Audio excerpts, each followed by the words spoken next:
You are listening to the Pencil and Paper Podcast Network. Wake up to the world you've been missing. Time to jump out of bed in the morning. No day, no life, now we're living.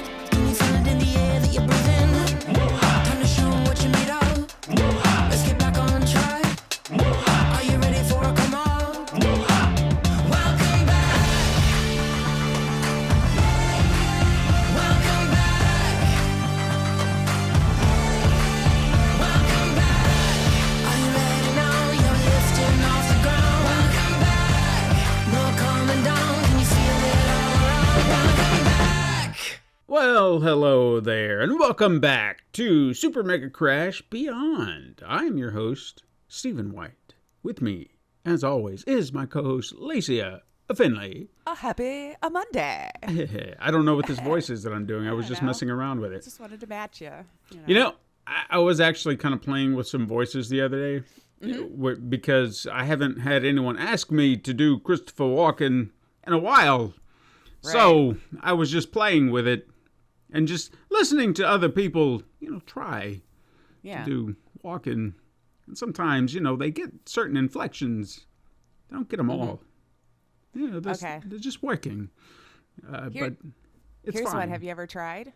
What's that? Matthew McConaughey, but not the all right, like everybody does. Yeah. Like his voice, you got to have that little whistle every time there's an S's coming around. That Texan whistle. Yes, that Texan whistle there. So what you're talking about, sometimes that's actually what I was trying to do, is I was trying to put that whistle in there because There it is. you just have to have it. If you don't have it, you're not driving a Lexus. That's what I'm saying. Beautiful. Thank That's you. what I always say. If you could do him, not the all right, you got to really get that. Listen to him, and he really does too, man. Like I almost can't Yes, listen to him for yes. too long because that whistle will start to just like seep in, and I'm like, dude.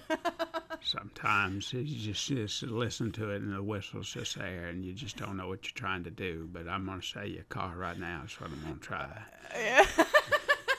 No, I think that when I tapped into McConaughey, I went to the Lexus commercials and just listened to the low tone of it all. You know what I'm saying? And then you just, the whistle's very important. You just got to. It is very important. That's how you know you're really listening to McConaughey right there. Yeah. There was another one that I've been playing with, and I don't know how well it would go with certain people. In my head, I'm hearing it, but I'm doing a very specific version or a very, very specific take, because that's one thing I keep playing with. The more I hear people who do impressions, they talk about how they have a take, or they find something, they hone in on it. And I've been trying to do Patrick Stewart, but it's all about being up here. You have to get very angry or excitable. Oh, Patrick Stewart, and you're just like, get the Klingons out of here. And you just keep playing. I don't know. I don't know where I was You got going. a good ear for it, Like that's something I never really could do. And the only reason I even started doing that, I think, is when we were watching Picard and everything was like, you just don't know what you're doing. And he would just get so excitable about everything. And I was That's just why like, there's remixes made about him. right. Captain Jean-Luc Picard, USS Enterprise. I hope you've heard that one. I don't think I have. It's just him saying that, and then let it go. The remix is great. You're gonna have to go. Oh, listen yeah. to it. I'll definitely have to look that up. Yeah, I mean that's pretty much the whole song. But if you watch the video, it's also funny because they're just cutting up, him in Star Trek and making this remix, and it's kind of glorious. And while we're on the subject, I don't want to go too deep down this rabbit hole, but we kind of had been on like a Star Trek kick here lately, I guess, because Paramount's got their new shows and whatnot. And when Lower Decks, which is the animated series, dropped, I jumped in, head first. I was like, screw it, I don't need to know anything, because this is more like a different take, but also a love letter to the show. So let me see what this is about. And I fell in love with it instantly. And then there were the other shows like Picard and Discovery, and then eventually Strange New Worlds. And I thought, well, I want to check those out. Now, granted, we kind of jumped into Picard because we were already kind of familiar with the original, or the next generation, I guess I should say. Yeah. And then I've heard about Discovery, but I've always heard like, like wishy-washy kind of reviews on it. Like some are like, it's good. And then some are like, it kind of drops off after a while. And I was like, don't know if I want to subject myself to that. But then there were Strange New Worlds, which I was very interested in checking out because it seemed like it had a different tone to it, maybe a little bit more akin to the old shows, but, with a little extra flair. And then they announced a crossover episode with the animated series, and I thought, well, shit, now I've got to watch it. Right, and I've got to get in there. And so I just finally decided, I was like, all right, I'll take the plunge. I'll watch Discovery, see what that's about, because it ties into the Strange New Worlds. That's the only reason I even went down that hole, is because I wanted to make sure I had the full story. I have that problem. I can't jump into a show and be like, well, this is connected to that. I want to have the full picture. Just let me have it. So I watched it. And I would say Discovery kind of ebbs and flows. There's good stuff and there's bad stuff. It's just like, So I would say it's for a Trek fan, maybe. I don't know. But I'm not like hardcore. I was going to say, most Trekkies would probably watch anything Trek related, even if it's just a hate watch. Yeah, and I noticed a lot of that when it came to reviews of Discovery. It was just like so much vitriol in reviews, like, normal. Yeah, like people do. I don't know. Again, let people like things. But I will. One of my biggest critiques, because I saw this so much in the show, was you would have these moments where chaos, just super, something was about to go down, something was about to explode, and it's like, we've got 30 seconds, we've got to move. And then there would be this 3-minute monologue about some shit, where these two characters would be having a moment. It's like, you just don't understand what you need to do, and we need you to pull it together. And it's like, you just said we had 30 seconds, and you've spent the last 90 seconds talking. You ran out of time a minute ago. Yeah. Time doesn't work the same in movies as it does in real life. Clearly not. Or TV. Mm-hmm. But there was at least 2 or 3 instances where I saw that and I was like, what? I mean, and in all fairness, like, would real humans stop to have this long conversation? Like, we'll get to you after. Let's get the hell out of here. We're about to die. Yeah. And people would run and there would be no 3-minute monologue. It's like, we can talk about this later, because if we die here, what's the point of you even telling me? Yeah, exactly. Like, we're going to be dead and nothing. Now what? It just, it just struck me odd when I started to notice that pattern. I was like, what are you doing? But regardless, what I saw of it, it was interesting. It was a new take on some stuff, and I appreciated it for what it was. And there were some interesting characters too I liked. But Strange New Worlds, that's the one that I really got hooked on. I really enjoyed that one. And flaws aside, I don't know what people would consider a flaw. I know that Katrina was not a fan of the one musical episode they did. I know you wouldn't be. I was going to say, I might have agreed with her there. Yeah, she was just like, why do they have to do a musical episode? I was like, why not? I was like, it's fun. She's like, but come on.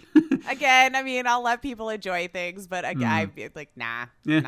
I love that that's the line I draw for realism. Right. Is people just don't sing. But you know what? All this other crap, At least they had a scientific explanation as to why. Oh, because it was like I don't remember, something happened and it caused some sort of thing, flux, whatever. Someone could explain it better than me. But like science-y stuff? Yeah, and it triggers this response to then sing what you're trying to say. And they all even kind of took a cue from it. Like, after it happened, they were like, what just happened? Yeah. Like, it was just why are you oh doing my that? God, this is weird. So they played with it. Open the door. Let me out. Let me out. I'm jumping ship. So they played with it in that way, and I appreciate it. But anyway, the only reason I even brought all that up, this is like a long roundabout way of getting there, is this may seem blasphemous to some people because, they're the captains that everyone loves. And while Jean-Luc Picard is right up there, I got to say, man, Christopher Pike He's kind of becoming my captain. I really like him, Oh, shots fired. Yeah, I guess. I don't know. I'm not enough into the fandom to know like how much you might get hated for that, or how much people might go, you know what? Finally, someone brave enough to say it. I don't know. I think he's a charming guy. He has that commanding presence. He can also be affable, and you just kind of. I think he's great. Look him up. Yeah. Oh, and I love his hair. I wish I had his hair, with the silver streaks and everything. I mean, that's how I want to age, It might be added in. Probably. Some people want to look like they're old enough to know what they're doing, but still young enough to do it, you know? Yeah. Probably. Anyway, that's what I assume is going on. I wanted to bring that up since I brought up my Picard, Yes. because we're making wine over here in the Picard winery vineyard. Yes, thank you. The vineyard. Okay. I'm sorry, I love doing voices. We're not talking about voices If I today. could, I'd probably do them a lot also, I don't. So. Yeah, I mean, it's a way to amuse myself, and hopefully, if my mind starts to drift as I get older, maybe the voices will still be there, and they'll just start coming out and talking, and that would be fun. You Probably. They'll be like, "There's something wrong with him." 1 minute I'm just sitting over there, and what is happening over here? I lost my vineyard. And then you come over here and it's like, well, vineyards, very hard to maintain. You got to think about it, though. The candy stripers at those places probably won't even know these actors anymore. That is true. I was going to say, if you had them like our age, they'd be like, well, at least they're entertained from all the actors. But the young ones will be like, what is he doing over there? Sometimes he sounds Scottish. Sometimes he sounds like he's broken. You do a Lou Jacoby. You're standing over there. What's happening? I don't know. We're just sitting here. I'm trying to go to the deli. No one knows who that is anymore. Maybe somebody does. Who knows? Somebody. But no, we're not talking about all that. I'm going. So today, I want to talk about something that I've noticed has some headlines here lately because of a resurgence thanks to PlayStation Plus. Now, we haven't really talked about video games since we've come back. Right. But I thought this would be an interesting doorway because we didn't review this game when it came out, and that is Saints Row, the 2022 version. Right, yeah. The reboot, if you will. Right. And it recently dropped on PlayStation Plus. And the reason I wanted to bring it up is because I've started seeing these headlines that kept popping up. It's like, of course, they'll do that clickbaity bullshit where they don't tell you what they're talking about, but they were like, PlayStation Plus game getting major resurgence in playability, despite critical reviews. And it's like, okay, so you're going to be curious. You're like, what are you talking about? Right, yeah. And then you go in, and then they do 2 paragraphs. Well, you got to skip to the last line to find the new stuff. Yeah. And then it's like 1 paragraph that just explains PlayStation players are actually playing it. And that was the entire article. That was the whole thing. It's like, oh, okay. I hate them so much. I do too. That's an entirely big topic for another day. Yeah. Just clickbait bullshit. Yeah. But so I would look into these, and it was like this trend where it was like, no one played this game initially, which I thought some people did. Well, clearly some people did if you had bad reviews. Just saying. Yeah. But then they're just like, well, now that it's free on PlayStation, everybody's playing it. And, there's usually a drop-off when PlayStation players play these games. There's a lot of P's in there. And suddenly it just, I guess the percentage drop-off, I don't know how you track this, but apparently players are still playing it after that cut-off nonsense. Like longer than we expect. Yeah, they're just like, what is happening? Why are people playing this game that no one liked when it came out? I don't know. It's just weird. Did no one like it, or was it just buggy? Well, that is what I wanted to kind of discuss, because I want to come at it through what I've read, through critical reviews, and maybe even some, tweets and stuff online, and then my personal experience. So this is almost like a post-review or for the game while I'm kind of discussing, because the bugs are the big deal. That seems to be the thing that people say, that it's unplayable, that you just can't do anything. And when I heard that, I mean, immediately I'm thinking Cyberpunk, because That's a fair criticism. If you can't actually play the freaking game, what do you do? Yeah. Exactly. So if it's breaking to that degree, then sure, I can see the problem. Now, I was trepidatious when I decided to download the game free, for a subscriber. I was like, sure, I'm going to try it out anyway, because I am a fan of the series. Now, I do also want to point out, because I think this is also lobbied part of the criticism, is I don't know what people wanted, because another critical response that I saw to the game was that they said the story was just kind of like meh, or it didn't recapture the spirit of the original games, whatever that may be. Now, I only played 3 and 4, and then the little side Get Out of Hell, I think it's Get Out of Hell. Yep. I played that one too. And even to some degree Agents of Mayhem, but I don't really count that as... I think I tried, because unfortunately that was another one that was kind of broken. Yeah, that one... I mean, I had a lot of bugs. I don't really know if I may have had bugs, but I think my problem with that is it wasn't doing it for me. There was just something about the entire gameplay. I was like, I don't know what this is. Something felt different for sure. Yeah. It wasn't Saints Row, despite how they were trying to market it as like a new kind of spin-off. I could see the humor was trying to go that route, which is probably the only note of familiarity I really had. Some of the skills maybe, but yeah, it was kind of just a broken mess. I don't think I even ever got to finish it, because I mean, I streamed it. If you watched my streams, you saw how everything kept getting stuck together or just not moving. Or yeah.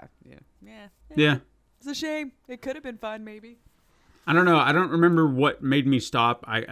Outside of, I just felt like I was bored with it. Like there was nothing. Another good reason. Yeah, there was nothing about it that was keeping my interest, and I played it for a little bit and just never came back to it. So when they announced New Saints Row, we talked about it on the old show. It was just like, oh my God, I can't wait. I'm excited. But at the same time, I was waiting to see what the consensus was going to be. And then when I heard broken, glitchy mess, all this other stuff, I was really disappointed.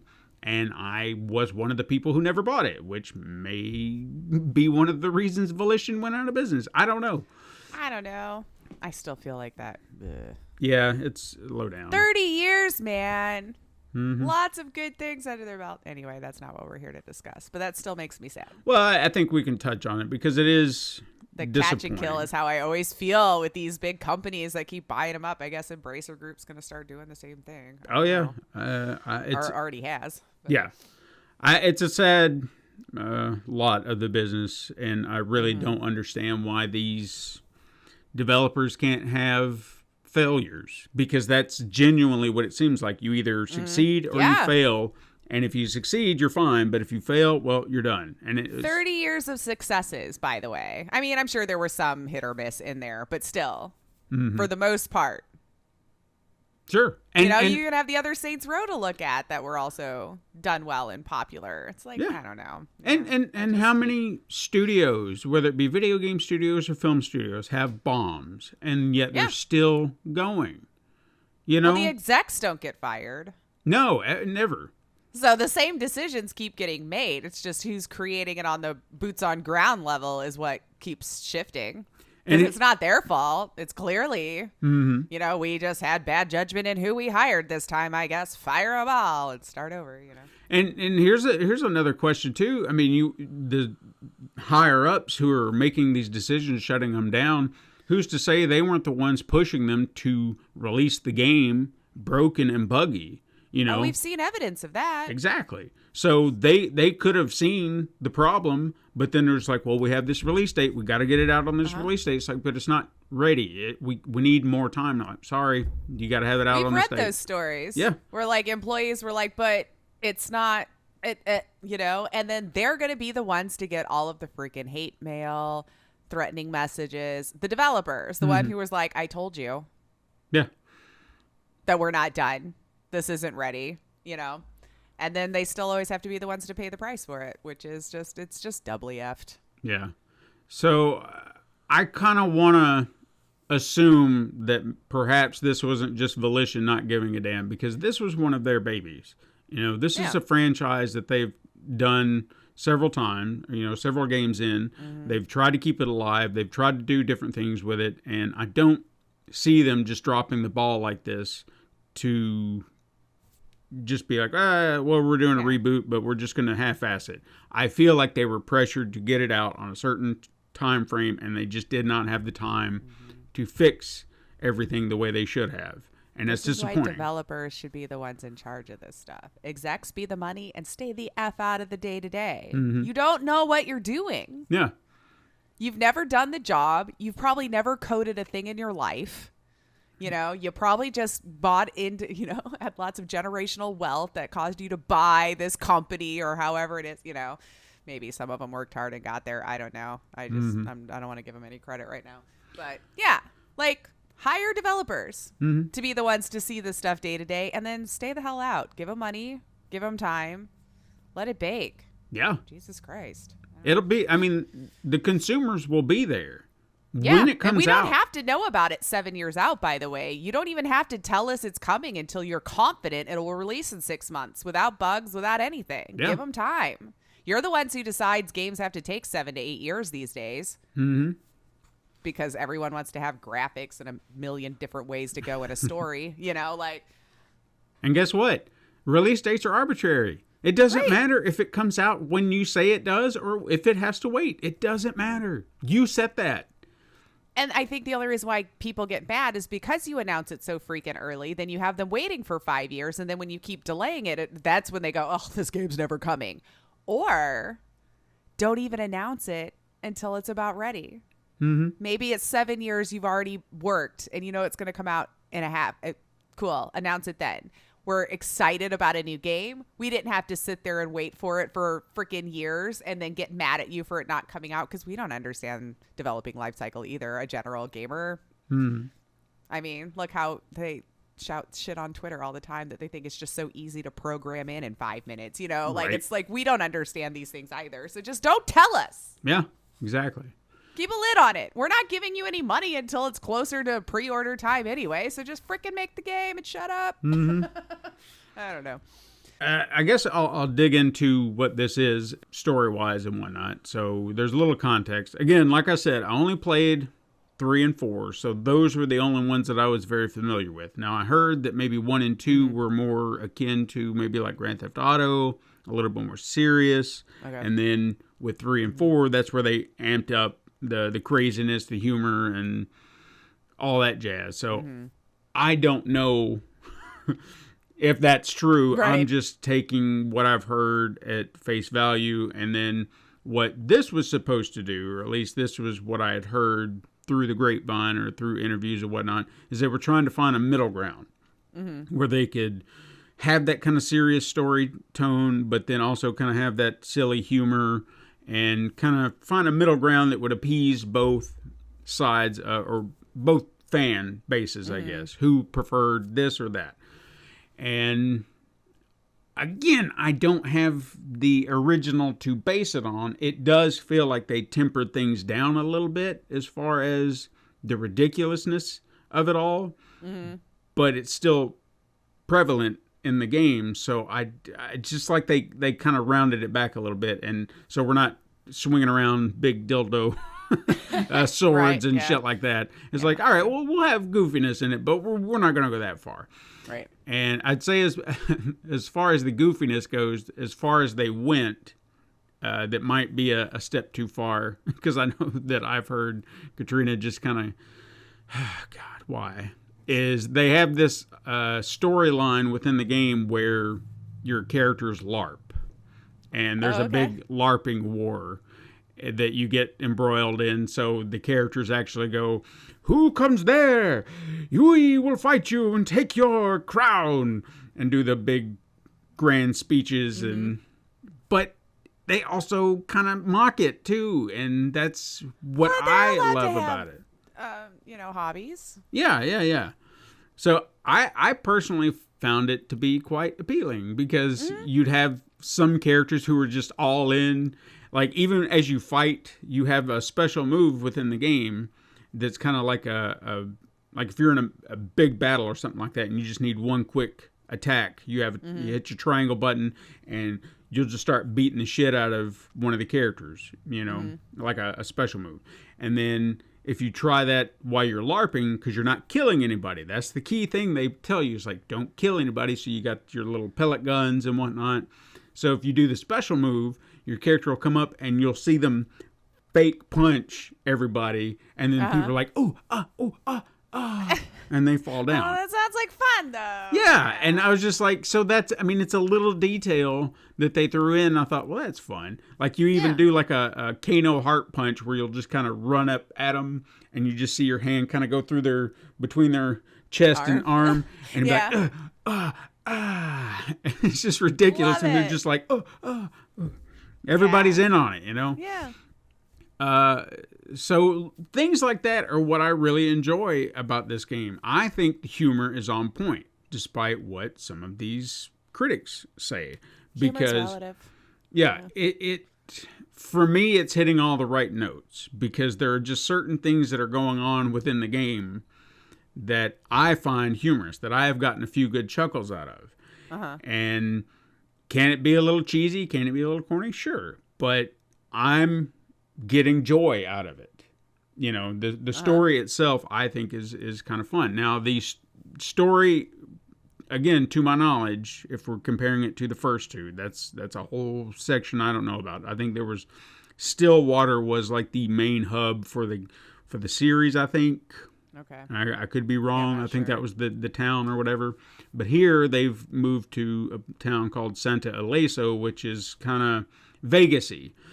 Okay. If you kind of look at certain boroughs of this town, it's very Vegas. There's the casinos, the whole nine, and then you kind of go to the outskirts and it's more desert land, and just kind of running everywhere. You got trains running through.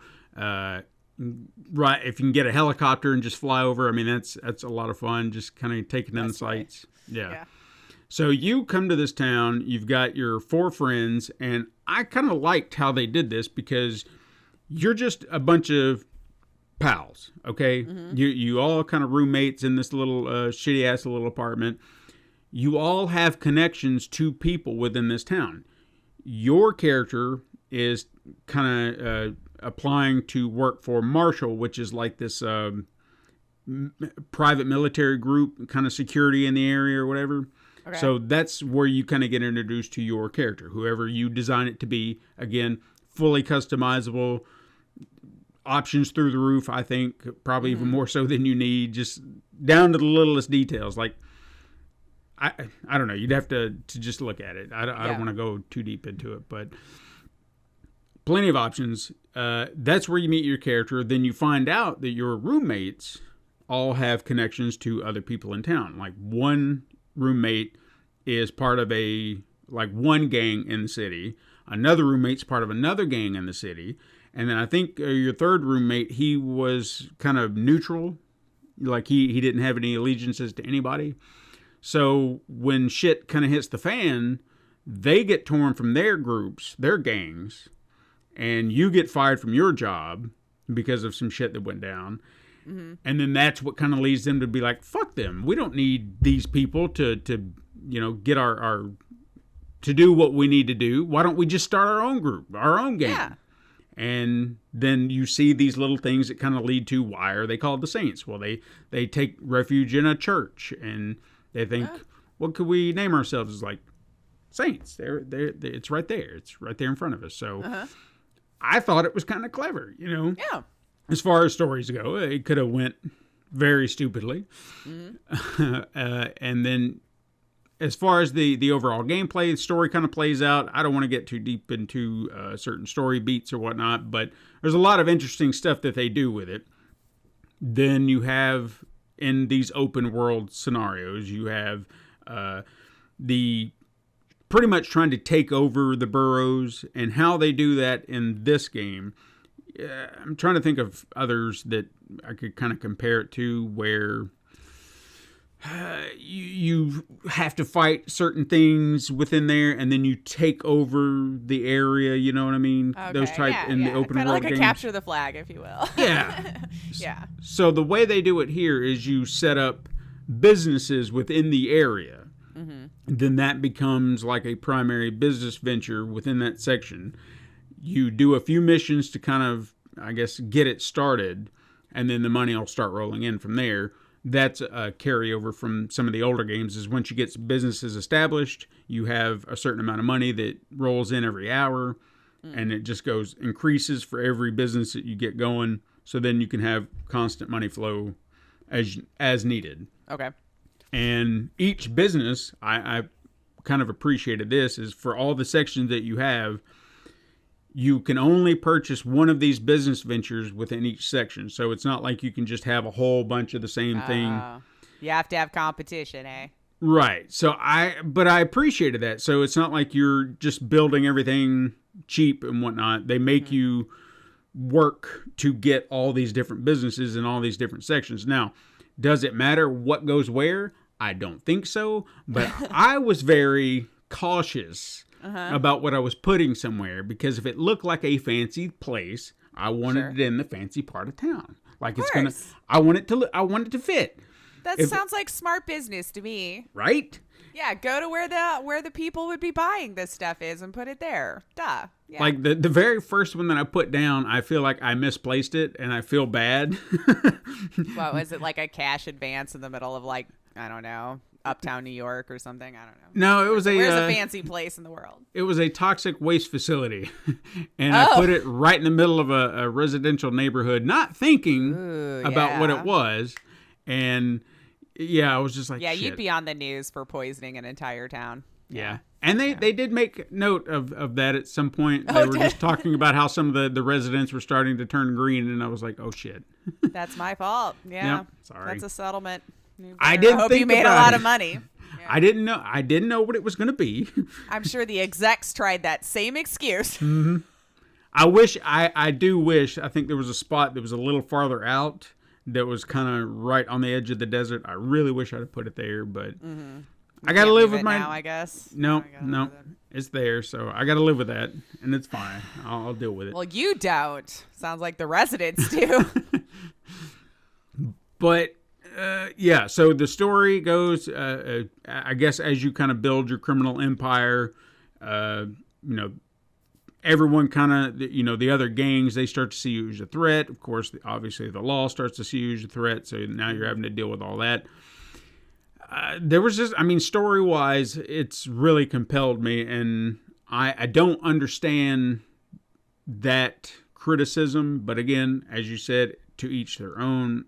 Some people are going to like something for what it is. I think the characters and the story that I have seen thus far play out has been good. It's not like, oh my God, greatest fucking story ever told. Yeah. But I've been fairly entertained with it. It's been a fun story. Mm-hmm. Now, gameplay, that's where we're going to get into something. Okay, so... Okay. Katrina and I have actually been playing this together because we have been trying to find a game that we could play together. That's always the challenge, is how do you find a good 2-player game? She's not a fighter game player. Racing games, about as far as she goes in that is maybe Mario Kart. Yeah. And then it's only fun for really a couple rounds, personally. Yeah. So... trying to find a game that we can both play together and enjoy together is a challenge. Sometimes we'll find stuff like the Ninja Turtle game, the Shredder's Revenge. We enjoyed playing that together.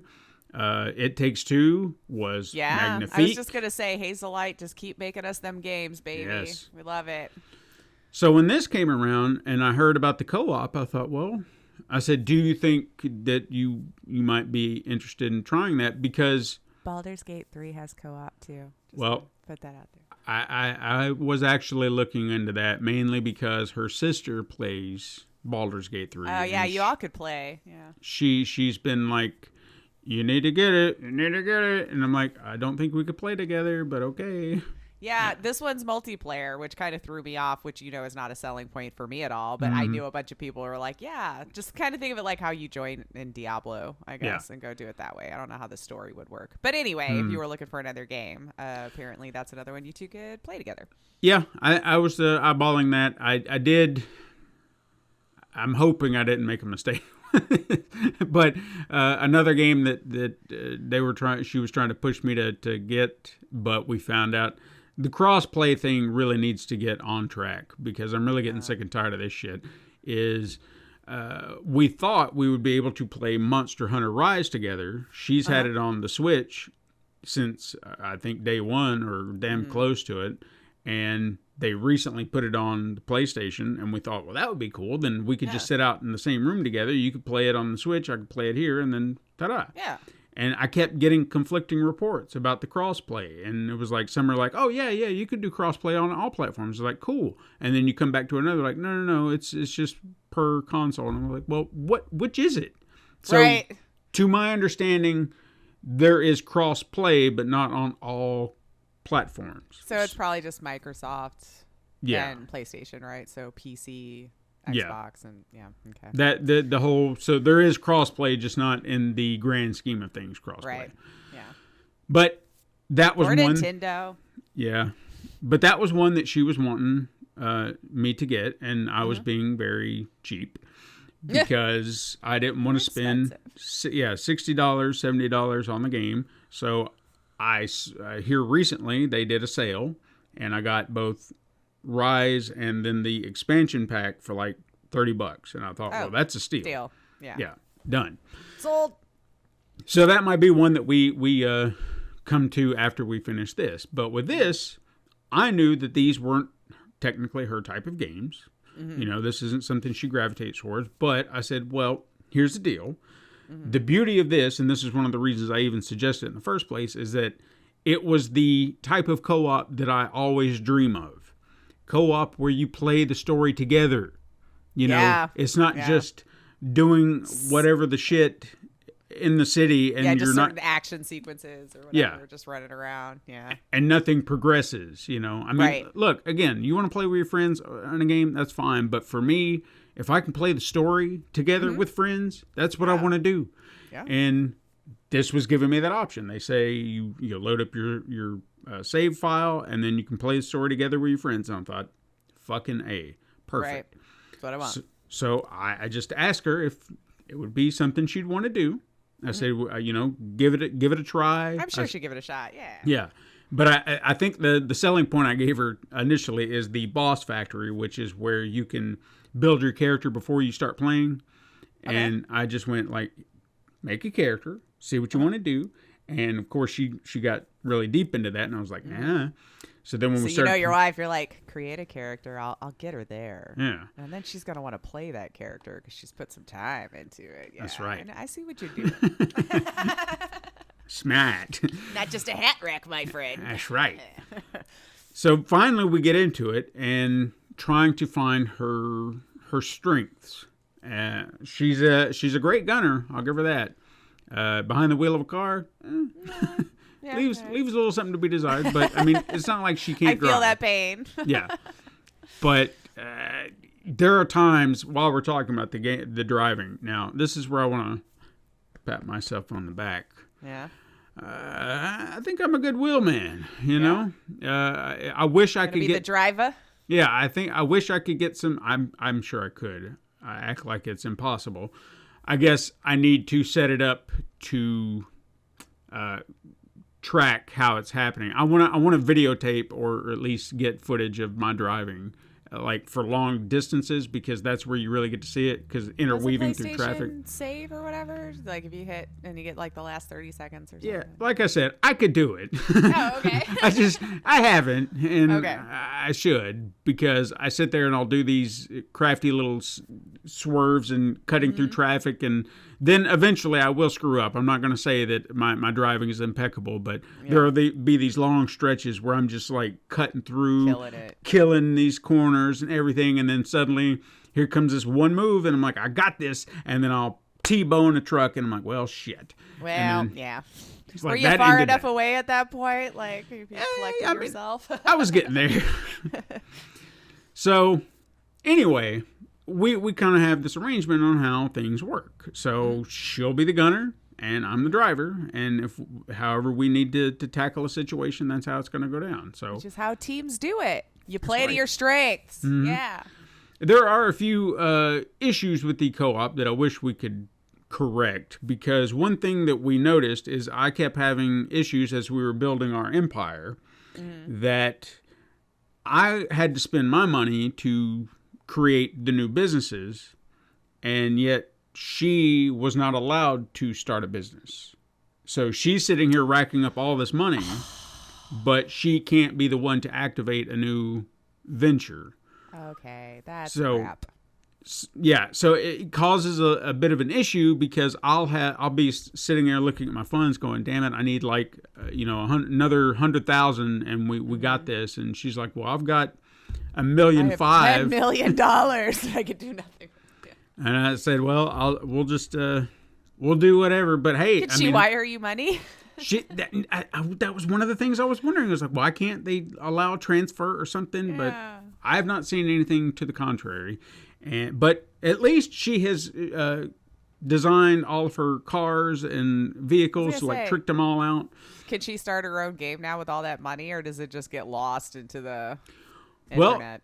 that was another thing that I was curious about, because we did encounter an issue early on. Now, I think this issue might have been a PlayStation server issue, not the game issue, but I could be wrong. We encountered this problem like early when we were playing. She had started the game initially, and then I joined the save file, and then that's how we kind of did it. And I think the second or third time we went to play again, I kept getting an error message saying you pretty much can't connect. And no matter what I did, it was refusing to let me connect to her game. So we reversed it. I started my game, she joined me. But when we did that, everything rolled back. So a mission or two that we had already done were now back to being like, well, you got to do these missions again. It's like, but we did these. So I'm assuming whoever does the save file, like wherever you got within your story, is where you pick up from. But that also didn't make any sense, because I was there with her when we did those things. And there were still traces of weapons and clothes that we had already purchased through her gameplay save that I had. So something, that I don't sounds know. weird. I think there was That might be a bug of some sort, or I'm kind of thinking it was a bug. I could be wrong, but I think it was a bug.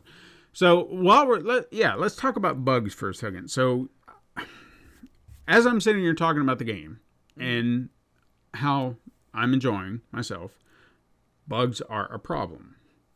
And I'm not going to deny that. I'm not going to sit here and say, still, huh? there are no bugs. We've tried to avoid them, trying to take note of certain things that when they occur.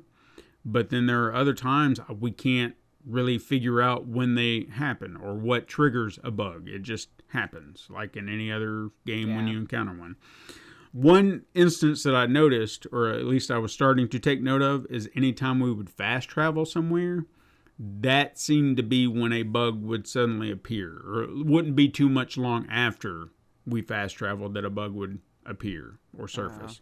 So what we would try to do is try to Maybe find... associated with that, huh? Yeah. So what we would try to do is, it became a little frustrating, especially when you're on one side of the map and your mission's over here, and it's like, I could just fast travel. Yeah. So Which is what I'd want to do. Right. So Yeah. we would try to find workarounds like helicopters or something like that, at least to cut through if possible. But we've tried to limit doing fast travel because we're concerned we're going to run into a bug. What usually happens when you fast travel? Like, what's the bug? Well, it doesn't. That's the thing we can't really lock in on. It's not one specific bug. It's just what happens within the game. So it could be we've encountered bugs where a mission would just not end. Like we would be at the end of a mission and it would just kind of pop. hit that loading screen and you're just sitting there going, wait, any minute now.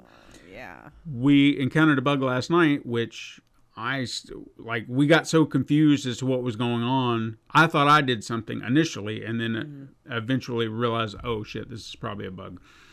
It was a mission where we were trying to protect one of our friends who was escaping in an RV from the local law enforcement.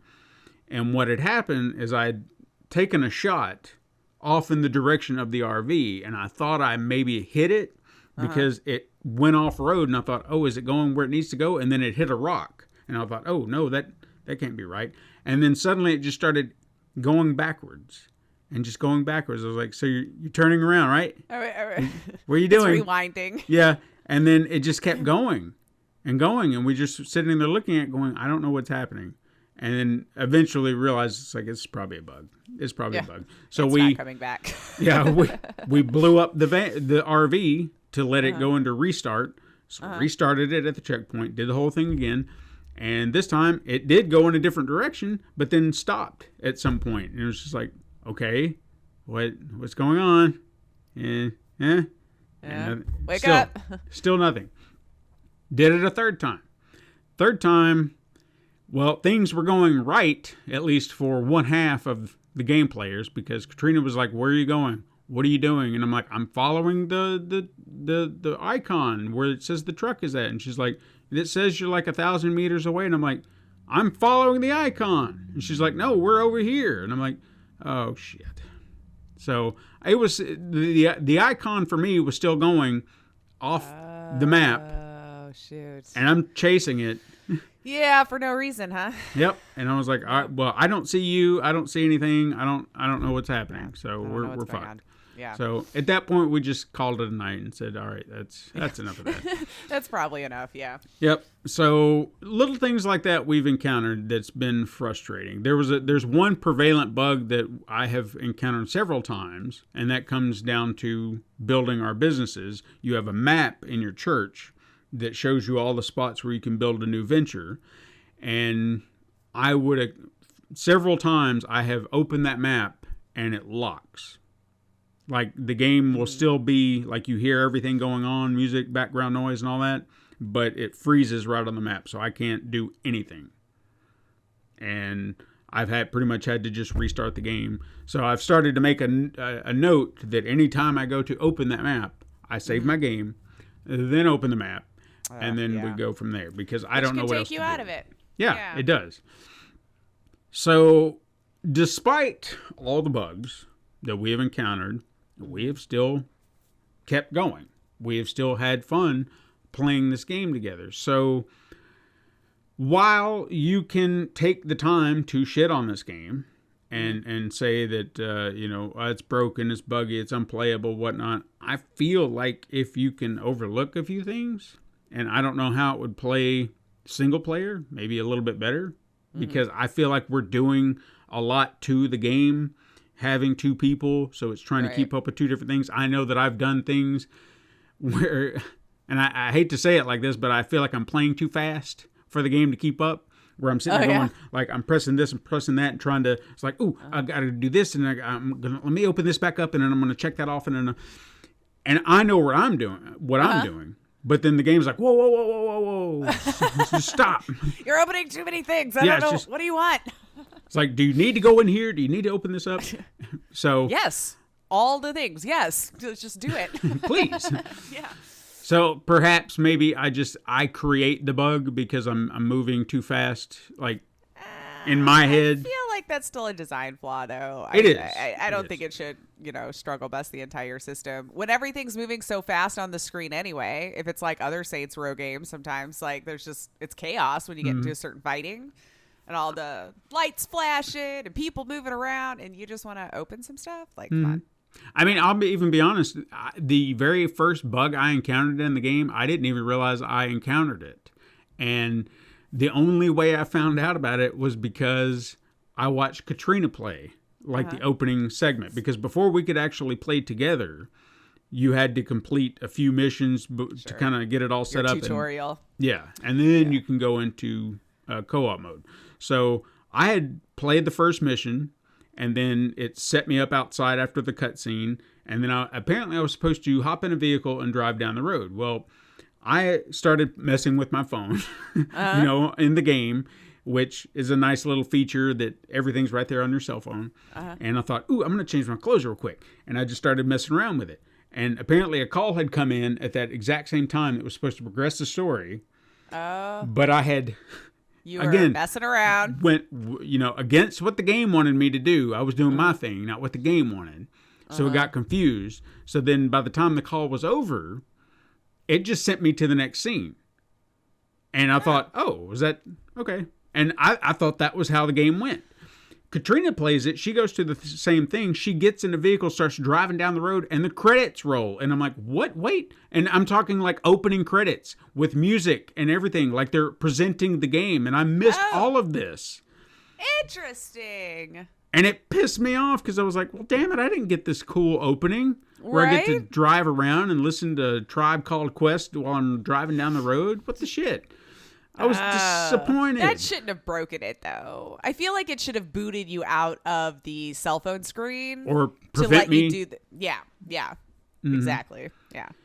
Yeah, so I was a little disappointed by that because I didn't have that experience, but at least I got to witness it through somebody else's eyes. Yeah, but still. I don't know, just little things like that I've encountered with the game, but we have not given up. We've gotten frustrated. Okay, but we've also gotten into this cycle where we know exactly what to do. We just boot it up, kick it off, restart, and then get back in. It's a hiccup, and it's a frustrating hiccup that shouldn't be there. But we are enjoying the game enough that it's just that. It's a hiccup. It's not a hindrance to the point where we're just like, fuck this game, fuck it all. We're not playing this anymore. I can't deal with it. Right. And I feel like that's a testament to what they were trying to do. I feel like with more time, this could have been a solid title that wouldn't have had all this hatred. Now, again, when it comes... I'm surprised it hasn't been polished since then, though. Yeah, I was a little... Now maybe not surprised, like, they're gone, I guess, or however long it takes for them to shut down. But still, there was time in between. There's been at least a year between the time this came out and when Volition shut down. Yeah. And now, I'm going to assume, and this may be another one of those corporate decisions, and this might be why, as we've seen kind of with Texas Chainsaw Massacre, okay?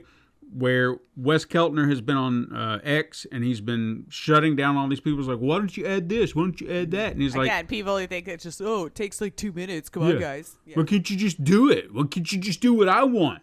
And he has to explain. He's like, well, currently, right now, there are some bugs we're trying to work out.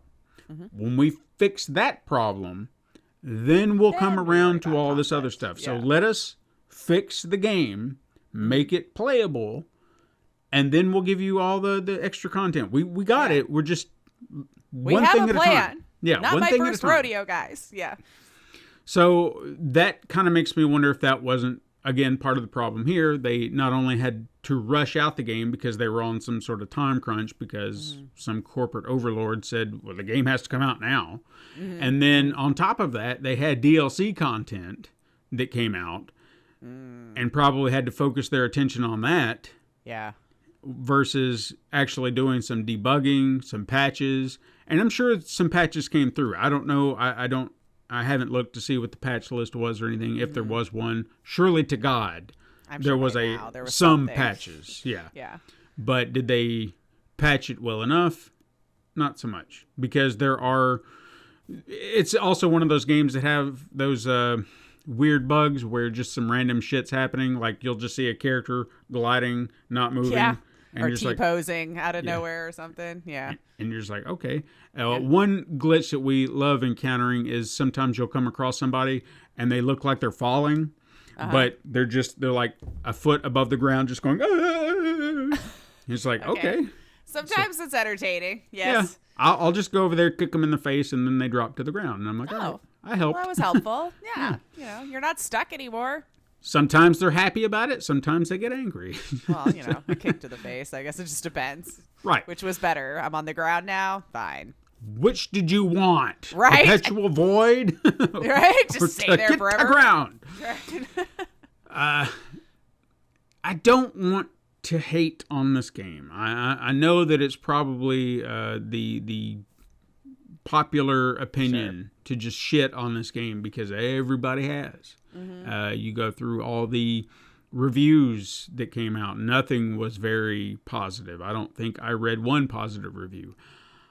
Maybe I'm this demographic for this game. I'm the guy that this game appeals to because it's open world, sandbox. I get to play. I get to do whatever I want. Chaos ensues. Wingsuits. I didn't even talk about the wingsuits. Shit is fun as hell because I'm working on getting really good at it. But they have these little spots where you can kind of shoot up into the air, like little wingsuit diving spots, and you can just glide. And sometimes it might not be the fastest way to get to a destination, or at least initially, because a car can book it. But if you can cut through all the bullshit, the traffic and all that, you can get there a hell of a lot faster. What's more fun? Yeah. Sometimes it's just more fun to glide instead of drive. I have a lot of fun with it. I even tried to do something new last night because apparently you can bounce off of people and to get along with other things, but people was a new thing that I have not tried yet. And I thought, ooh, I'm going to bounce off some people's heads. And I did one, and then I circled back around. I did two, and I was like, I got another one here. I'm coming. And then I face planted straight into a wall. Aww. And like to the point where Katrina had to come and revive me because I was like, help.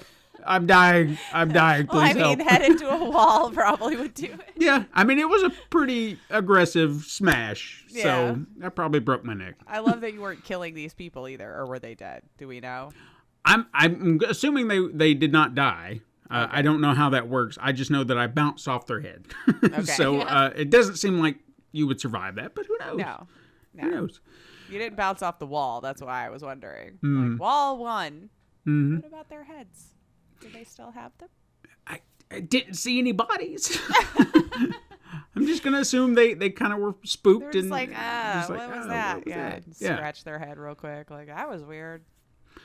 I'm trying to think of anything else I wanted to talk about with this game that was a lot of fun. Like I said, a lot of the story beats that you have, the cars that they have in the game are a lot of interesting stuff that you can unlock. We even did look into some of the DLC, and say what you want about the LARPing storyline. It can't, like, sometimes the dialogue can be a little silly. The way they're kind of going. That's the point. Exactly. Yeah. Exactly. I mean, they even utilize some of the other. Is there DLC for it? Tell me you'll get DLC for LARPing if that's not there. There was. There's a main LARPing story, and then there's a second. I'm assuming this was a side, like a DLC thing, because I wrapped it all up together. It was very cheap when I got it, and I was like, why not? Yeah. And so it had something to do with like a Frost Queen. Because you're the Dustlanders, and there's all these people out, obviously in the desert and whatnot. But then this Frost Queen that no one has ever seen, she comes in and she's like, I'm taking over everything. And she's going to take over the entire kingdoms of the LARPing world or what have you. And they have these special artifacts each house has. And she's going around collecting them. If she gets them all, then she is like the queen of everything or whatever. Yeah, the queen of everything. Yep. And you rope in, like, one of your main friends, Eli. He's the one who's like into this. Like, he's the nerdy character. So he's the one that kind of ropes you into it. And your character's like, I don't want to do this. Come on. But then when you kind of get into it, it's like, all right, it's kind of fun. And then you're starting to try and rope in the other two friends. It's like, come on, this will be a lot of fun. And they're just like, no, please God, no.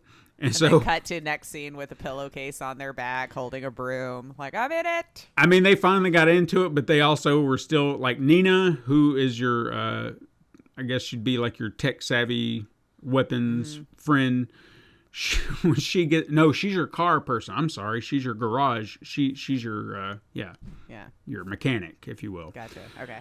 When she finally gets into it, there was a scene where I guess you and your group pretty much get overtaken. I think it was actually in that mission with Frost Queen when they very first appear, and they just come in like with paint gun bullets and just shooting everybody. And they come over and they were just like, just like really going to town, like they were really trying to be aggressive. She's like, all right, goddamn, shit, you got me, I'm dead. Dead. Like, it was just Very like, dead. I'm done with this stupid shit. I got it. And it was just little moments like that where people would just get frustrated. And there were even people, like, if you're fighting the actual other LARPers and you do something, you're just like, this is not fair. I quit. And then you just hear these little moments of frustrations where these people's like, you're cheating. You're cheating. And it's like, just shut up, man. Roll the dice. Shut up. Yeah. I don't know. I found a lot of stuff like that very humorous. They did kind of cut back on the more overtly sexual kind of stuff that they did when it came to 3 and 4, where it was, like I said, swinging dildos, swords and whatnot. But again, it still kind of plays on certain little jokes like that, bits of humor. Again, I've gotten some good chuckles out of some of this shit. And I think I wanted to preface this whole thing by telling the story, but I found it to be quite humorous. So I don't know if you've ever had this happen to you. Now, this is related in a very thin sense, but I just want you to follow me here. So your husband, he's a fairly entertaining guy. Would you say? I would say so. Yeah. Now, I get a good chuckle out of his tomfoolery. Yeah. So is there ever a situation where perhaps you find something you said to be humorous and he doesn't quite give you that laugh or chuckle, and you're just like, well, fine, you don't find me funny? Yeah. That kind of Not thing? even a pity laugh? Yeah. Yeah. Well, Katrina and I have that too. Like, she'll laugh at some of the things that I say, and I'm not saying she's not funny, but you know, sometimes she'll say something or do something, and I chuckle, and she's like, "What? Do I not amuse you?" Yeah. So she had said something, I think, when we were playing this game, and I will say that I was a little intoxicated, if you will, and how she said it, what she had said. I had to stop what I was doing to catch a breath because I was laughing so hard. And then she eventually came to me and she's like, why is this so funny? Because I couldn't stop laughing about it for like 30 minutes or so. The one time, like, what was so funny this time? Yeah. And she's like, why are you laughing at me? What is so funny? And I finally looked at her and was like, is this not what you wanted? Is this not what you desired? To entertain me to no end. I can't breathe over here. Yeah. It's like, I am laughing at something you said. And laughing hard. Like, I can't catch a breath. Did well. It's so funny. Yep. I don't know why it was so funny. Like, you think about it after the fact now. Yeah, it hit at the right time. Yep. Sometimes some things are just for that ephemeral moment, and that is it. You try to explain it later, never going to have the same appeal. And I feel like all it was just something like it wasn't quite what she said as a frustrating, whatever had happened, somebody had said something, and it was just an off-the-cuff remark. And it was her initial reaction. It wasn't like her trying to explain. It's like, well, here's what that happened. It was when she's like, well, first of all, bitch. And that's what did it. Yeah. Just in the moment, having this conversation. Yep. I don't know. Yeah. It just struck me funny in the moment. And, you know, that came from all this. There you go. But, yeah, As of right now, maybe when this episode comes out, we will have, but we haven't yet to beat the game, but we're edging ever so closely. We've pretty much gotten to, like, I think we've gotten most of our businesses set up, our business ventures. We pretty much own the city. You know, you see the little markers that say you've cleared everything. Trophy wise, I've looked over the list. It's doable, but well, yeah, I may have to do it on my own time because there's some stuff on there. Like, there's one thing I don't even know how to do, and I'm sure I could look it up, and I'm gonna have to because it keeps telling me to do a barrel roll, and I'm like, this is not Star Fox. This is a driving game. So how the fuck do I do a barrel roll? I guess it would be in the same vein as doing a backflip in a car. I didn't realize you could do that, but I did. You do a backflip in it? I just Yeah. figured you'd probably have to hit a ramp. You do. And while yeah. you're in the air, do some sort of roll and land. Yeah. But the barrel roll, that's the thing I can't figure. Because the backflip, all you do is you hit the ramp and then you just hold back on the stick and you just do the you flip. can't turn the same way, hit the ramp, and then turn and do like a roll in the air? Well, that's the other thing. See, there's another one, and maybe it's how you do it. Because this is where I'm confused. Because if you hold like your stick left and right, you'll spin. And that's a 360, not a barrel roll. So how do I do Maybe a barrel one roll? joystick. Maybe just go left once or just right once, like how Yeah. you would turn and see if it flips the car instead of doing the, Okay, yeah. I don't know, the spin out one is what I envision. Like if you hit some black ice and you Hmm. spin, that's what I was envisioning you were talking about. But then the barrel roll, like Yeah. head over, you're actually going upside down. And as I said, I could Google this. I don't know why I'm making it such. I just Well, you I want to haven't figure it out gotten on it. your own. I do. I really would. I really Yeah. would prefer that. It always feels so much better when like you figure it out as opposed to having to look it up. Hmm. But these days I never know if it's because I'm dumb or it's a bug. Like you were saying, like is it? Am I okay? I don't Yeah. know. Yeah, I just don't know unless I see someone else do it. I'm like, no, wait a minute. Hmm. How in the hell? There was one other thing I did want to touch on while the DLC. There was one DLC story that I found to be quite amusing the way they did it. That was outside of the because it was the LARPing side story. There was one that was like a haunted house kind of side story where you met this person. They said find the phantoms, and then you go find these ghosts around the city. Phantoms, yo. Yeah. and then you do the ghost busting or whatever. I didn't find them as amusing, but Yeah. I think it was called The Heist and the Hazardous, Nice. And again, this is something I didn't even realize after the fact because I pretty much got the DLC early on. So the map to me looked full. But there were these two sections of the map in each bottom corner that were part of the DLC.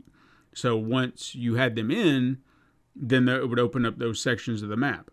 Again, I didn't know that. They just seemed to be these two little areas of the city that were off to themselves. Like, oh, that's cool. Yeah. Didn't know. So you go to this one and you bump into, I think it's wrestler Matt Hardy. Whose name, like I'm not familiar with him as a wrestler, but I know the name. I know the name, yeah. He's apparently doing these big movies or something and whatnot, like Fast and the Furious, Heist and the Hazardous, that thing. Yeah, yeah. So he sets up a hit that he wants someone to take care of. You become that person to take care of it, and the hit is like the amount was like $1 million. I'm like, oh shit. This guy's important. Yeah, we got to do this. I think most hits are like 20K. Something Like in real that. life. Yeah. I'm just saying. And in the game. I mean, Yeah, right, honestly. So here's your big deal. You're going to get $1 million for doing this hit. You go do the job. You do the hit. You meet Matt Hardy, and he's like, here's take a selfie with me. And they're like, okay, how about payment? And he's like, no. That's worth $1 million right there. And he's like, no. No, It's maybe like after you're dead. Yeah. Put a gun to his head. So your character's pretty much like, yeah, okay, this doesn't work for me. I just did a job. I intend to get paid in cash. And so you kind of get frustrated, and he kind of keeps I giving don't you the think I runaround. could buy anything with your photo, sir. So once he fucks you out of your money, then your characters decide you're going to, screw him right back. And you set up As this you big do. heist to try and screw him over. Now, Okay, spoilers. this sounds fun. Spoilers for anybody who doesn't want to know how this all plays out, but I really enjoyed how this story played out because the heist situation was so intricate on how, I guess, detailed the way they did it.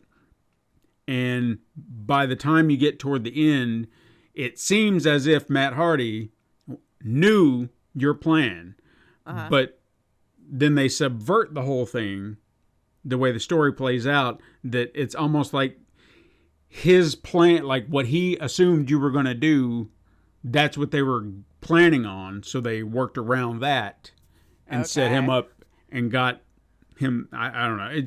They didn't know that we know that they knew that we knew, right? Right. Yeah. They don't know. We know. Yep. And your character even kind of whips back a line that he used on you early on. I guess it was supposed to be a line out of one of his movies, something like you got the. I don't want to quote it because I'll screw it up, but it's something about like you got the snake eyes or you rolled snake eyes or something like that, being one of those tough guy monologues, and then you kind of subvert it back on him at the end. I don't know. It was a great way, and then you even get like his house is like a base in that area too. So if you wanted to hang out there, I thought that was kind of a neat little thing. Yeah. I don't know. I had a lot of fun with this game. I'm still having fun with this game as recording this. I hate that Volition is down. I hate that it is buggy. I understand. Trust me. I get it. It is sad that has to be the last one they get to do too. With again, 30 years, and that has to be the way they go out. Just messed up, man. Yeah. Sure. And if bugs bother you, if you got a damaged version of this game, I get it. I do. But I've played enough buggy games that for me, this is not 100% unplayable. I can forgive a lot of things myself, even if I shouldn't. Like, let's be fair, we shouldn't much. Yeah. Bugs will happen. You can't catch everything, especially when it comes to PC gaming. You got so many different innards that it's gonna hard to like match it all. But like that much, that's a problem. Especially when it's on console. Yeah. I don't know, when did it come out cross everywhere? I'm trying to remember. Was it also PC, PlayStation, Xbox when it came out? Yes, I think the only platform it didn't reach would have been the Switch. Obviously. Yeah. But every other... I mean, they might get a Switch version. Switch trying to get in the game. Mm-hmm. And think about it, too. They even delayed this game for at least 6 months because it was supposed to come out like in February of 2022, and then they delayed it till August. So they knew something then. Yeah. And I genuinely feel like that came down to an executive's decision. Yeah, time to get it out the door so we can move on. Yeah. So there's no telling how much crunch they experienced, how much suffering they had to go through, and I hate it for them. I hate that they didn't. The industry as a whole, it's very upsetting how they treat the developers, like the people that are actually making the product. It just it dumbfounds me how it's so acceptable to treat them that way and then lay them off, when you didn't make $1 million in 2. You only made $1 million in 1. So now you got to lay off 20,000 people so you can get it. It's just, I feel like it's gotten so much more corrupt. Maybe it's been stupid bad since its inception. I don't know. And now that we've got all of the news cycle, we see it more often, but it's just a shame. Well, passionate people who want to create art, And I actually did want to touch on that too while we kind of bringing it up, because we don't know if this is actually going to happen as of yet. Like as of this recording, we don't know if this is something that will happen, but I know that I think it was the SAG-AFTRA was talking about putting for voice actors for the video game industries. They're going to put them under scrutiny. They should. They haven't had to do necessarily the same exact rules. Right. Union's still union, but yeah. But they were looking at striking against video game companies, so it would be mocap acting, stunts, voice work, the whole nine. And genuinely, I thought, well, that's great. But at the same time, knowing the video game industry, that cost will come back on consumers. They'll find non-union people to do it. That's the unfortunate part about it. And I mean, whether you're union or not, you deserve fair pay for fair work. Yeah. But unfortunately, a lot of non-union actors who still want to make it will take a lot of gigs like that to try to build up a resume, and maybe just get paid one flat fee that in the long run, they could have made more had they had a nice union deal that paid residuals. I'm wondering if that's something I should have looked into it that they're working on also. Will voice actors get residuals for stuff like that? I feel like they should. Games and stuff. Or at least with that one anyway. Because it sounds like they get paid a flat rate from like other hullabaloo we've seen in the past with voice actors. It seems like it's a flat rate, not any kind of, but maybe they're working on that. I don't know. I mean, the best deal that I've ever heard. I don't know how you track it, to be fair. Like downloads, sales maybe. I guess it would be per sale. Don't pull a Unity. Yeah, don't do that. Yeah. Jesus Christ. Yeah. Yeah, something we probably would have talked about had we. Oh, for sure. Tore him a new asshole at that. Mm-hmm. But yeah, I mean, as far as voice acting, I feel like they get bare minimum because, I mean, take a look at the Simpsons cast. I mean, what they had to pull just to get decent pay. You'd be surprised. Like, I know we sit here in our ignorant bubble and just assume everyone we see on screen is making millions upon millions and all this kind of stuff. But if you do a lot of deeper dives, there's a lot of nefarious actors behind the scenes taking a lot from these people that you'd be surprised that you just assume we're millionaires this whole time because we all know who they are, universally beloved, living in a van. You know, like it's just those are realities sometimes. So when I see people, I know I'm kind of deviating here, but when I was just like, oh, the actors will be fine. No, the actors that you see in all of these huge Hollywood blockbusters will be fine. That's like, again, 1% of Hollywood. Mm-hmm. The other 99% of actors who are doing your, your commercials, your ads online, your freaking live events, your industrials, your training videos. Like there's all of these avenues that they have to keep making to just kind of get by. Yeah. They're really getting screwed because they're getting paid like minimum wage for this shit, guys. Like background acting's like minimum wage an hour. Mm-hmm. Serious, So while you guys keep going, the actors will be fine. Well, the ones that you see on these big blockbuster movies, you're right. They're making millions upon millions upon millions per flick. These other people are getting like $400. Yeah. So that is why they strike. And, what I would give for just, because I've heard stories of actors who maybe didn't do a whole lot, but they did maybe one good movie or one good commercial, something that got a life cycle and they got residuals. And they're just I still get residuals for the one, and for that one episode of PD that I did. That sometimes when it gets $100 still, I'm like, really? Yeah. Oh, it just started getting shown in Germany apparently. So I was just like, oh, okay. But I'll still get checks, and I'm like, that was like 4 years ago. I had 30 seconds on screen. But that's still cool. But I'm just saying, imagine if you got like a regular gig. That's how you pay bills. Mm-hmm. Because there's so much time in between gigs for a lot of these actors. You got to think about it. If you're on a TV show for 5 years, 6 years, there might be a little bit of a lull. You're kind of pigeonholed into that character for a long time. Some people are lucky enough to break out and do more, but sometimes that's where the buck stops. Yeah. But think about it. Those residuals keep coming in. It keeps you afloat. I know that at one point, I don't know how it is now, but I remember there was a time where a series that the goal was you hit at least 100 episodes so you could go into syndication, because if you could hit syndication, you're set. You're good. Yeah, because you're going to be rolling into money because the residuals are always going to be coming in at that point. And if like you don't those French reach people, they're always going to be rich. They were getting $1 million an episode for the later seasons, and like, my God, it's worldwide. Every day, I'm sure it's still on somewhere. Every day, still to this day. So just cha-ching, if you're lucky enough to get a show like that, of course. Yeah. But even today, streaming services and whatnot, that's what we're working on. That's why we're striking it. Yeah. So. Yeah, because they're not getting that money. Yeah. But anyway, my whole concern is that if they do strike the Bethesdas and the Activision Blizzards and whatnot, they'll be like, well, you see what they made Microsoft. us do. Yeah, they're just like, you saw what they made us do. They're making us pay them more. So we're not getting the money that we had.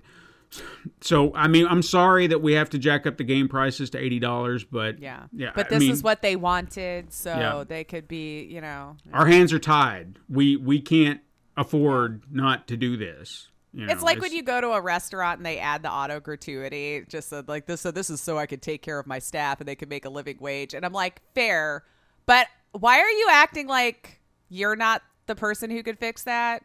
Owner of the restaurant, you know what I mean? So it's always like when they're trying to make you feel bad for a thing, so you just like pick up their bill. Mm-hmm. Oh, we got a restaurant in town. They do the same thing, like it's a little Chinese buffet, and they'll put the gratuity on your bill, but then we'll also expect you to give them more. And it's like, no, you put it here. You pick one. Yeah. You can't do both. Well, That's not how unless this they works. only auto-graded like 15%. I don't know. I've lived off of tips for the majority of my life. So like you have to be pretty garbage for me to leave you less than what's the minimum, just because I have that guilt factor of like you have to be really bad. But I mean, but if you're doing 10%, I'm still going to give you 20. but I'm just not going to give you 20 on top. with this place, I mean, all they do is take you to a table, bring you a drink, and then you got the buffet. They don't come and check on you until the bill comes around. Yeah. And it's like, well, you did nothing. Yeah. You just gave me my drink. I never understood that either. When I was younger, we always just left like $1 for those guys because they'd refill your drink sometimes. And that Sure. was it. Or at least at like a Ryan Steakhouse or a Ponderosa, they would like refill your drinks, and that was it. But it's just like, what you did versus what they did. You took care of the customer. Right. They Where's were just my like, tip? yeah, here's your drink, and there's your food. See ya. Yeah. Okay. Well, That's how I feel about checking myself out at a department store. I don't work here. I didn't apply. You freaking check it out. What a beautiful business that is. You come in, you pick your shit, you do your shit, you get out. Like, Yeah. no, I'm a walk right out with this if it's my responsibility. right. I forgot to be on security guard today, so I let myself through. Anyway, sorry. Anyway, yeah, we got off on tangents as Yes, we we do. are prone to do. Anyway, like I said, I think it's a fun game despite this situation it's in. I think it's worth, especially if you're on PlayStation Plus and you don't have to pay a dime. I mean, you can't beat that. If the bugs are too much for you and you can't deal with it, or it really screws up too bad, then you're not losing anything. And I hate that Uninstall. this is where you're at with it, but why not? I think it's worth giving a playthrough, and I'm hoping this will not be the last time we see the Saints. I hope that something will happen where the franchise moves to someone else that can take care of it and do it right and do it I don't justice. know. Does Embracer own it now? I don't know. I really would don't have to know. look at the legalese on that. Yeah. Yeah. So, wait a second. I'm looking through some trivia bits just to be sure. Oh, because, okay. All right. So here's the last statement that was made. Of course, this was in November of last year. Okay. Embracer Group stated that Saints Row did not meet the full expectations and left the fan base partially polarized. Whatever that means. The diehards versus the I want it to work. Yeah. But financially, performed in line with management expectations. Weird. They just didn't want to pay him anymore. Yeah. Subsequently announced that Volition would be transferred from Deep Silver to Gearbox, stating that it has all the tools, including an experienced management team in the U.S. to create future success, but now we know they have been canned. So maybe Gearbox owns it or would have it under theirs? Maybe. Or maybe, maybe they just don't own all. Like maybe you can't continue after this last one, but maybe they could pick up after 2 or something, like whenever. I don't know. I don't know what Embracer bought them, to be fair. I probably could find out, but I'm not going to I feel like it would have to be over the last 5 years or so, because that's when I started hearing about Embracer buying up a bunch of, or trying to, put their hat in the ring.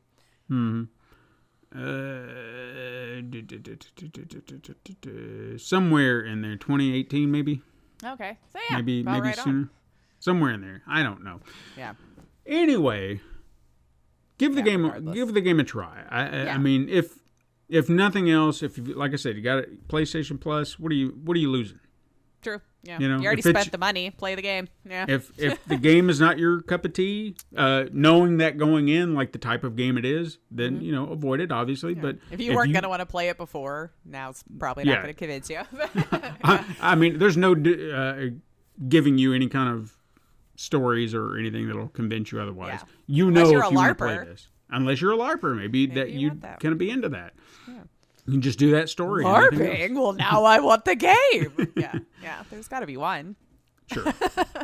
Absolutely. But I don't really know what more to say about Yeah, it. So no, and I can't think of any other questions because you pretty much hit anything I would have wanted to ask about anyway. I might give it a shot. I don't know.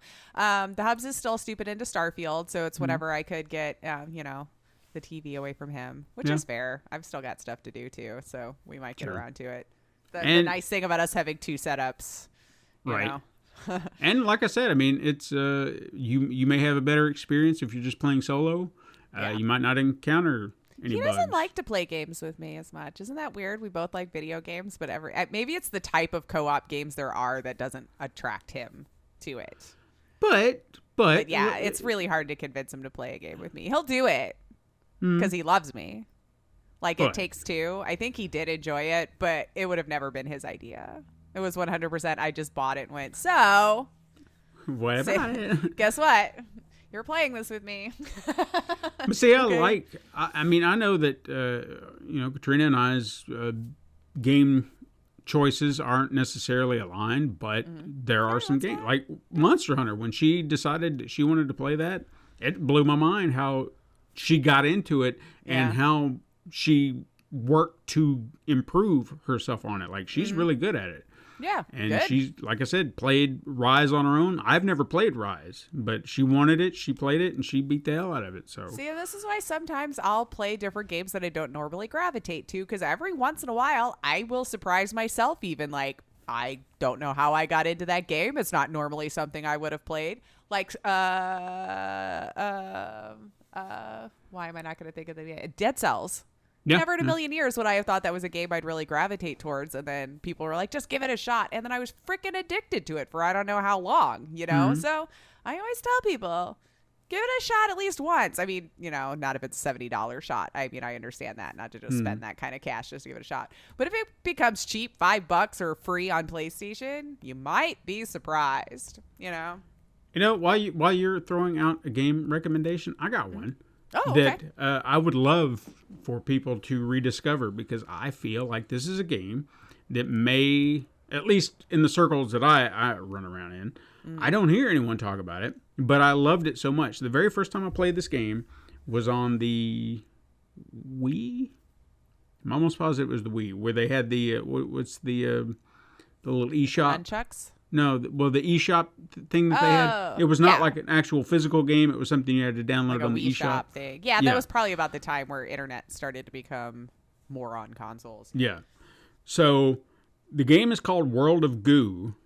And do you know that game? Yeah. Actually, we played it on PC too because it kind of resurged like as cheap and getting ported over. But yeah, go ahead. Yeah. I found it on Netflix, of all things, where they have their Netflix games, and they had it offered up, and I was like, holy shit, I haven't played that in forever. So I downloaded it and just started messing around with it. It's still fun. It's just a great physics-based game that really makes you think on how to kind of structure everything and achieve your goal. And if you've never played it, give it it should be whether it be mobile. I kind of felt like mobile was a good spot for it because you do the touch screen. That's true. That lends itself well to that also. I mean, the Wii nunchuck controller, I mean, it worked because it's point and click in that same vein, so you're just kind of aiming and dragging, but this is a lot more precise since you have your hold your finger. But everything can still be chaotic when the balls are just going all everywhere, over and you're like, I'm trying to get you. Yeah. Get in. Womp womp. Yep. Done. But maybe, I mean, hell, our entire audience may know exactly the game and be like, oh, what are you talking about? Everybody was like, yeah, I remember that game. Yeah, of course. But I just never hear anyone talk about it. So I recommend it if you've never played it, especially if you have the Netflix games thing that you can access. Give it a go, man. Give it a go. Excellent. Anyway, I'm done with all this. So, Perfect. Yeah, siblings. Did you play Saints Row 2022? Did you like it? Did you hate it? Were you just so didn't give a damn? Could you not even get through it because of bugs? Maybe you beat it and just didn't want to say anything because you didn't want to get hate online. Let us know. Yeah, do all the things. It doesn't matter anymore. Yeah.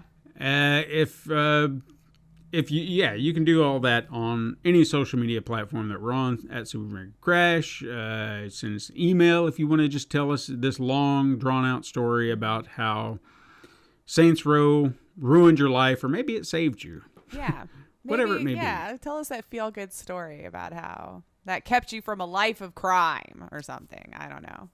In fact, if you've played all of the Saints Row games from 1 yeah. to now, tell us what...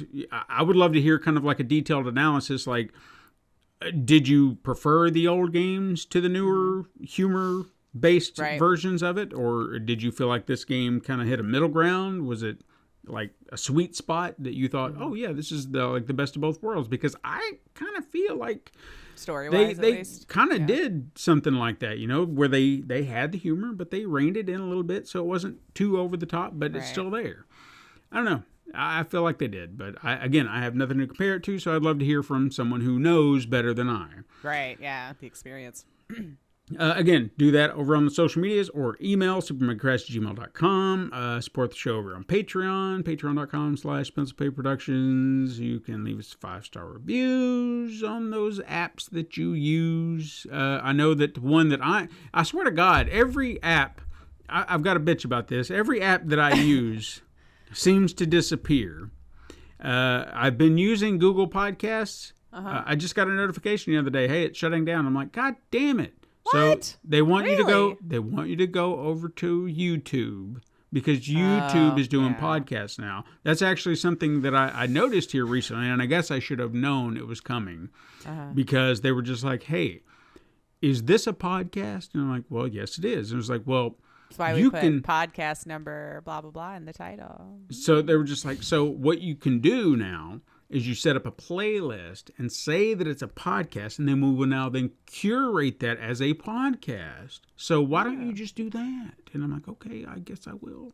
Well, I mean, if it's convenient, it'll actually push it in front of more ear holes. Why not? Yeah. So it's, and I'll say this is kind of fair for those who listen on YouTube Music. I guess this is where this is going to happen, or how it'll filter in. However it works, yeah. This would technically be the only place that you would have Super Mega Crash Brothers Turbo and Super Mega Crash Beyond separated, because I have to create them as two separate playlists. Oh, okay. So if you're just looking for one, all those episodes are over here. If you're looking for the other, they're over here. Yeah. See, I went into Spotify and I just liked it well enough that, again, until it shuts down or something else makes it more convenient for me, I'm a creature of habit. Yeah. Like it works. I pay for no ads, so I can just listen to whatever the heck I want whenever I want, and I use it a lot, so I'll just stick with it.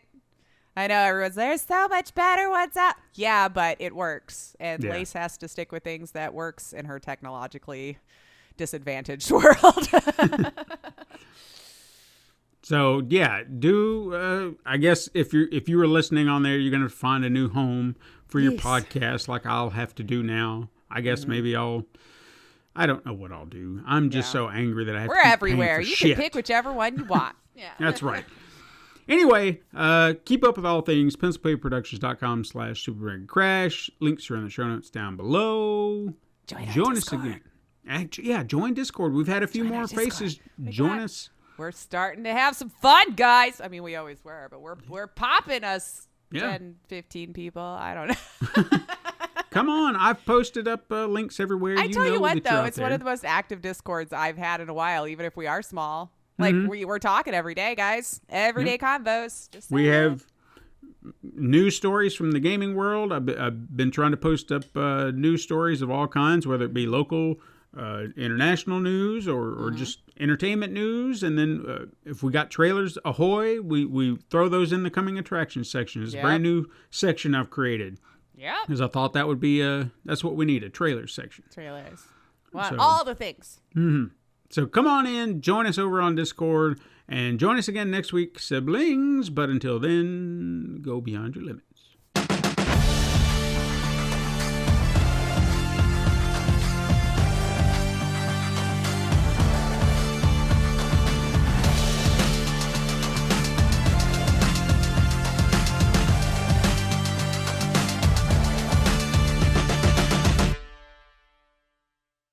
This has been a Pencil and Paper Podcast Network production.